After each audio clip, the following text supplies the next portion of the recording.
Hey guys, welcome back to the video, and in today's video, as you guys can see, we're going over the barbell shoulder press.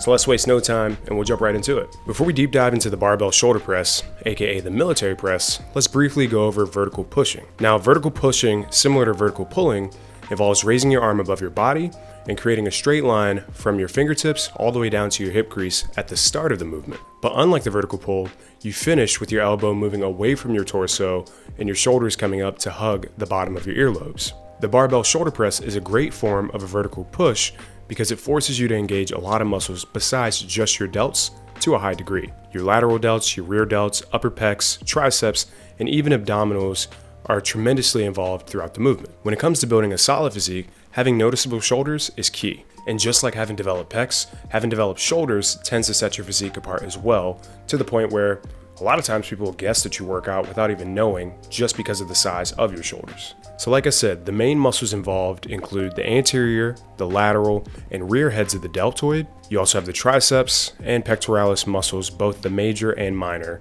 that are involved all throughout the pressing motion.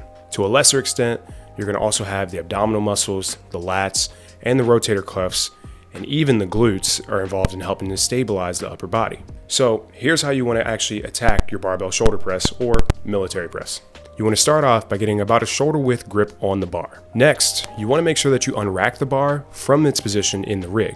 So this applies to whether you're barbell pressing in the squat rack or not. You want to let your elbows lower just slightly in front of your body, but not so high that they're at a 45-degree angle when viewed from the side. This will allow you to press the bar in a pretty efficient and straight up path. As you begin to press, you want to make sure that you're moving your head back just slightly to not allow the bar to come too close to your face. Your knuckles should also be pointed up towards the ceiling, and the press finishes when you fully have locked your arms out at the top and you've pressed your head all the way through so that your shoulders are in line with your earlobes. As you go from rep to rep, you want to focus on making sure that you're moving in a controlled manner and moving your head back just slightly to that starting position in which you began your first rep in. According to some of the most recent research, if your goal is to grow a muscle group, you want about 6 to 8 hard sets per muscle group per week. And of course, this definitely applies to growing the shoulders. And if you're using the barbell shoulder press as one of those movements, making sure that you're doing rep schemes that are anywhere from about 6 all the way up to about 15 total reps is probably pretty decent for making sure that that growth is occurring. Of course, you want to make sure your diet's in check as well.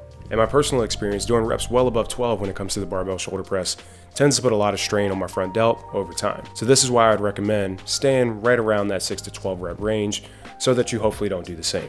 Now, as you get into the barbell shoulder press, it's very tempting to allow yourself to lean back a decent amount in order to press way heavier weight than you might normally be able to handle.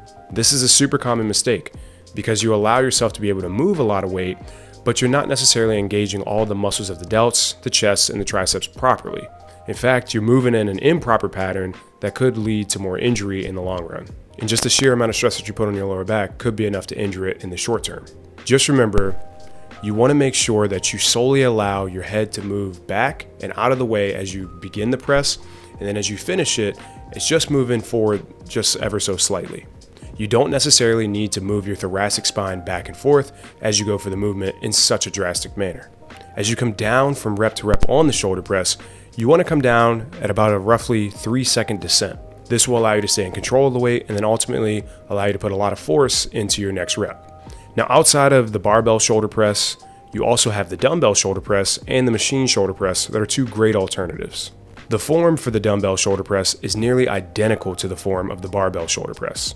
The only difference is that for the barbell shoulder press, you have a straight bar and your hands are in a more fixed position, whereas with the dumbbells, you can actually angle them slightly more. Because you can angle the dumbbells a little bit more, you can actually come down a tiny bit lower than you might for the barbell shoulder press. Now, this doesn't mean that the dumbbell shoulder press is superior to the barbell shoulder press for gaining muscle.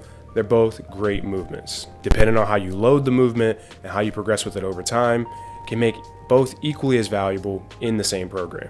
Doing the movement in a seated position will allow for you to have even more involvement of the upper body because you have less engagement of the core as you would as if you were standing. And as I mentioned before, it will allow you to get a deeper stretch, aka it'll allow you to have better scapular retraction, which basically means it'll help you to pull your shoulder blades down and back more efficiently. By doing this, you ultimately expose the front side and rear delts to even more stress because you're able to stretch the muscle even deeper. When it comes to the machine shoulder press, Again, the form is very similar to the barbell shoulder press, even down to the point where your hands are in a fixed position. The only difference with the machine shoulder press is you might be able to alter the position of your elbows even more than you would with the barbell. Altering the position of your elbows, again, can help allow for you to have an even deeper stretch at the bottom of each rep. Well, that's gonna do it for the video, guys. I'm gonna go ahead and end it here. There's a lot we can talk about with the barbell shoulder press and dive into even more stuff. So go ahead and comment down below anything else you want me to cover, and I'll catch you guys in the next one. Peace.